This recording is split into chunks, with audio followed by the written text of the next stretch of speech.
श्री शिवाय नमस्तुभयम। दोस्तों, आप सभी लोग जानते हैं कि 9 जनवरी 2026 यानी शुक्रवार को पड़ रही है माघ मास की कृष्ण पक्ष सप्तमी तिथि। और दोस्तों, यह वह तिथि है जो माघ मास में पड़ने वाली सबसे बड़ी तिथि है, क्योंकि यह शुक्रवार के दिन पड़ रही है और इसका बहुत ही बड़ा और विशेष महत्व होता है। पूज्य गुरु जी ने कहा है कि अगर कभी भी मौका लग जाए और माघ महीने की सप्तमी तिथि शुक्रवार को पड़ जाए तो आप लोगों को 5 गेहूं के दाने वाला उपाय तो अवश्य ही करना चाहिए। इन दोनों का संयोग बहुत ही कम आता है।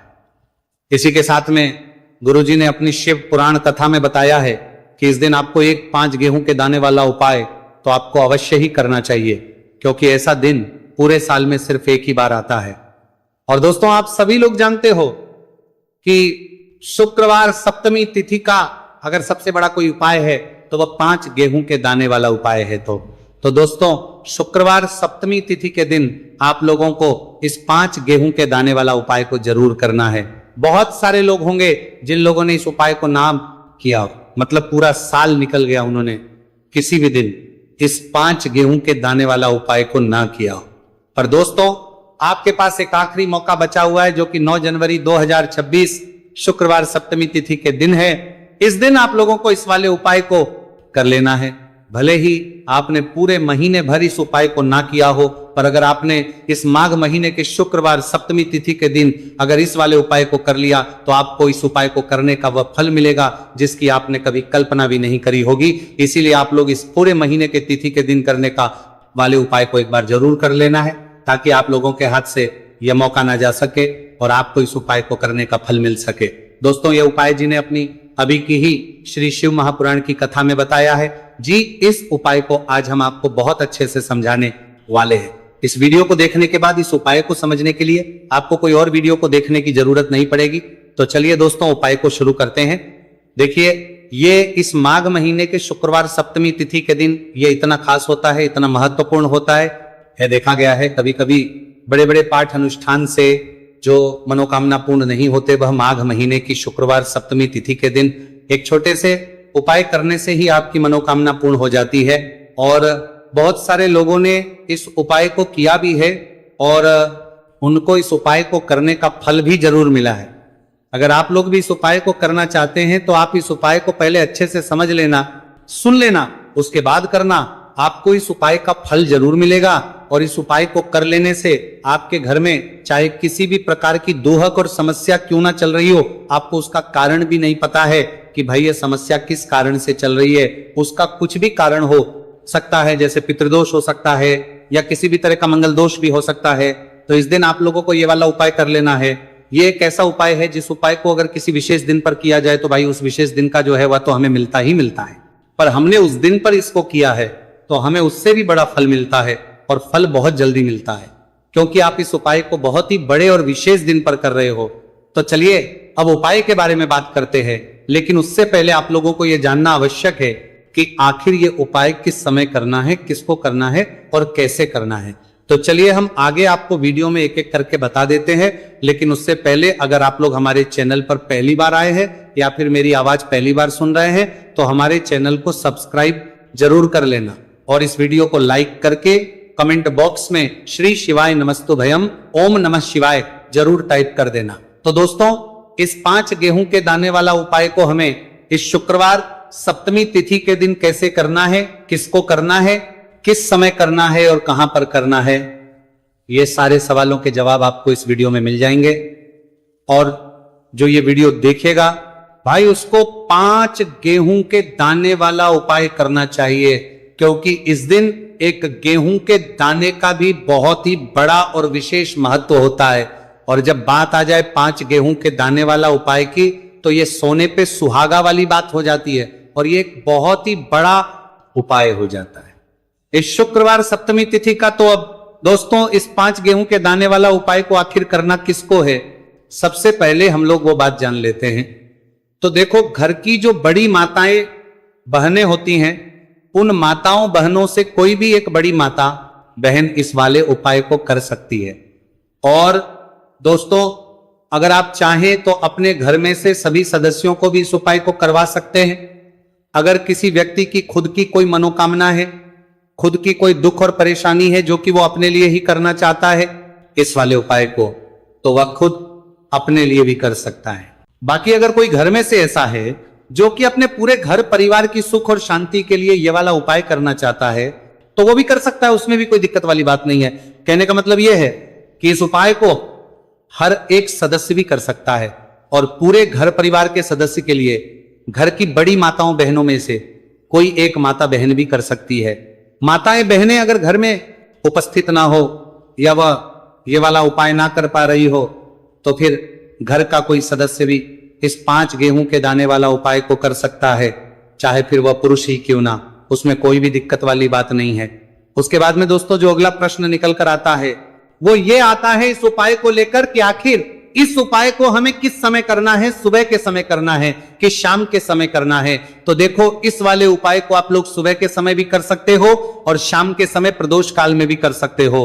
अब अगर आप पूछो कि भाई सबसे उत्तम समय कौन सा रहेगा इस 5 गेहूं के दाने वाला उपाय करने का, तो हम आपसे बस यही कहेंगे कि इस उपाय को आप सुबह के समय करेंगे तो ज्यादा बेहतर होगा। बाकी अगर प्रदोष काल शाम के समय भी करेंगे तो भी अच्छा होगा, उसमें कोई भी दिक्कत वाली बात नहीं है।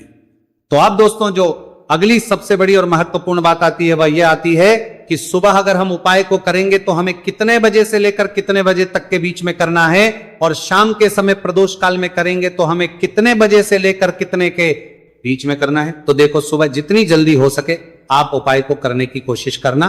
बाकी अगर किसी कारणवश लेट भी हो जाओ, थोड़ी देर भी हो जाए, तो 10 या 11 बजे तक भी आप उपाय कर लेना, पर 12 बजे से ज्यादा देरी ना हो, ठीक है, इस बात का ध्यान रखना। उसके बाद में दोस्तों अगर शाम के समय प्रदोष काल की बात करें, प्रदोष काल का जो समय है होता है वो शाम के 6 बजे से शुरू हो जाता है। मतलब शाम के 6 बजे लेकर 7 बजे के बीच का जो समय होता है यह समय प्रदोष काल का समय होता है। तो आप इस उपाय को 7 या 8 बजे के बीच में भी कर सकते हो।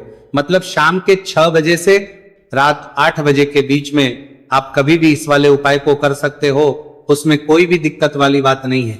देखिए हम सभी को पता है कि सप्तमी की तिथि भगवान गणेश को प्रसन्न करने के लिए होती है, और भगवान गणेश जो है हमारे जीवन में सुख समृद्धि का कार्य करते हैं, हमारे जीवन में बुद्धि ज्ञान और विवेक की प्राप्ति करवाते हैं, हमारे जीवन की सारे विघ्न और संकट को हर हैं। ऐसे विघ्नहर्ता गणेश जी के ये 3 महा उपाय होने वाले हैं जो आपकी समस्त मनोकामना को परिपूर्ण करेंगे, समस्त बाधाओं को दूर करेंगे। देखिए पहला जो महा उपाय है विशेषकर बुद्धि ज्ञान और विवेक की प्राप्ति के लिए होने वाला है, और दूसरा जो महा उपाय है हमारे जीवन से धन संबंधित सारी परेशानियों को दूर करने के लिए होने वाला है, और तीसरा जो महा उपाय है हमारे जीवन से सारे संकट कष्ट और बाधाओं को दूर करने के लिए होने वाला है। देखिए दोस्तों पूज्य गुरु जी की कथा को सुन करके और समझ करके ही आपको समझाने का पूरा प्रयास करूंगा, लेकिन दोस्तों वीडियो में आगे बढ़ने से पहले वीडियो को लाइक करें। चलिए दोस्तों बात करते हैं सप्तमी तिथि पर किए जाने वाले पहले विशेष उपाय के बारे में। देखिए इस उपाय को करने के लिए मात्र आपको 5 गेहूं दाने लेना है। इसी के साथ आपको एक तांबे के पात्र के अंदर शुद्ध जल ले लेना है। देखिए ये जो उपाय है विशेषकर आपके जीवन से जितने भी संकट कष्ट और क्लेश है उन सभी को दूर करने वाला है। देखिए सबसे पहले तो आपके पास जो 5 गेहूं के दाने हैं उन्हें आपको थोड़ा सा गीला कर लेना है। देखिए दोस्तों ये जो उपाय है विशेषकर ये उपाय भी हम सुबह से लेकर के शाम तक किसी भी समय कर सकते हैं। देखिए सबसे पहले आपको 4 गेहूं के दाने भगवान शिव के शिवलिंग के सीधे तरफ जहां गणेश जी का स्थान होता है वहां पर आपको ये गेहूं के दाने रख देना है। देखिए गेहूं के दाने को रखते समय आपको ओम गण गणपते नमः इस मंत्र का कुल 11 बार जाप करना है। ये जो 4 गेहूं के दाने है आपको भगवान शिव के शिवलिंग के सीधे तरफ गणेश जी वाले स्थान पर समर्पित कर देने। अब दोस्तों आपके पास जो एक गेहूं का दाना यानी कि 5वां और अंतिम जो गेहूं का दाना बचा है उसे आपको उस जल के पात्र के अंदर डाल देना है, और गेहूं से युक्त ये जो जल है आपको भगवान शिव के शिवलिंग पर समर्पित कर देना है। श्री शिवाय नमस्तु भयम इस मंत्र का जाप करते हुए देखिए जल समर्पित करने के बाद आपको भगवान शिव से और भगवान गणेश से प्रार्थना कर लेनी है कि हमारे जीवन में जितने भी संकट कष्ट और क्लेश हैं उन सभी को आप दूर करें। साथ ही साथ हमें हमारे जीवन में बुद्धि, ज्ञान, विवेक और ऐश्वर्य की प्राप्ति हो, इस प्रकार से कामना करते हुए आपको यह पहला महा उपाय भी कर लेना है। अब दोस्तों हम बात करते हैं दूसरे उपाय के बारे में। देखिए, इस उपाय के लिए मात्र आपको 3 हरी इलायची लेना है। हरी इलायची आपको साबुत लेना है, खंडित नहीं होनी चाहिए, इस बात का ध्यान रखें। इसी के साथ आपको एक मिट्टी का दीपक लेना है। दीपक के अंदर आपको बोलबाती का प्रयोग करना है और उसे आपको शुद्ध घी से तैयार कर लेना है।